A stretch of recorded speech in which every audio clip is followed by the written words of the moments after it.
Bonjour et bienvenue dans le JT de ce vendredi 11 mars. Voici les titres à la une aujourd'hui. Location exonérée d'impôts, congé d'adoption ajusté et déséquilibre significatif des relations entre professionnels. C'est parti.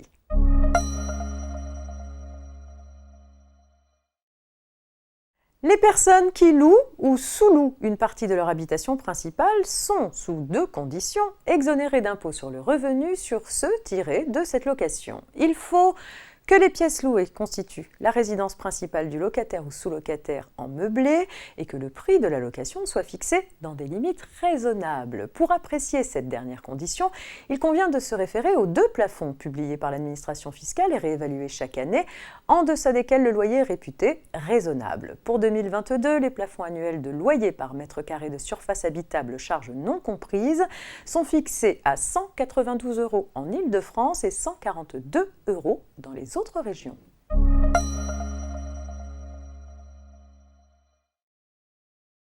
La loi visant à réformer l'adoption modifie le régime du congé d'adoption et du congé de 3 jours dont bénéficient les parents à l'arrivée d'un enfant confié en vue de l'adoption. Jusqu'à présent, la loi prévoyait que le congé d'adoption devait être pris à l'arrivée de l'enfant ou dans les 7 jours qui la précèdent.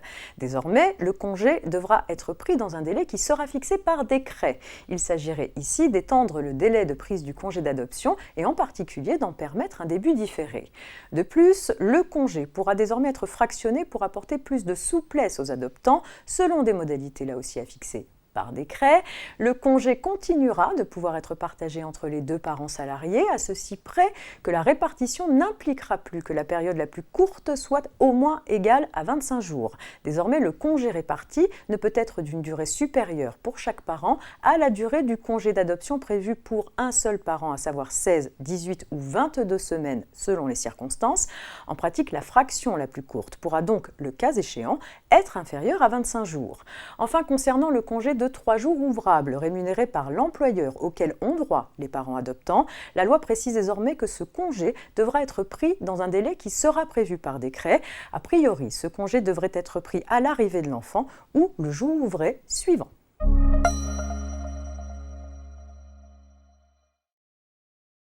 Le juge de cassation vient de préciser le champ d'application de l'article 1171 du Code civil. Cet article est issu de la réforme du droit des contrats par ordonnance du 10 février 2016. Il prévoit que dans un contrat d'adhésion, toute clause qui crée un déséquilibre significatif entre les droits et les obligations des parties au contrat est réputée non écrite, c'est-à-dire nulle. Une société exerçant une activité de restauration conclut avec une entreprise de financement un contrat de location financière pour du matériel. Cette dernière invoque par la suite la clause résolutoire du contrat à l'encontre de la société locataire. La locataire tente de s'y opposer en se prévalant de l'article 1171 du Code civil afin de faire déclarer la clause résolutoire non écrite car constitutive d'un déséquilibre significatif.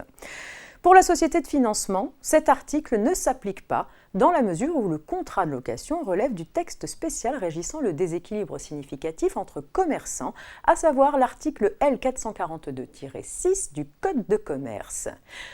Le juge de cassation n'est pas de cet avis. Il précise que l'article 1171 du Code civil s'applique aux contrats, même conclus entre producteurs, commerçants, industriels ou artisans lorsqu'ils ne relèvent pas de l'article L 442-6 du Code de commerce.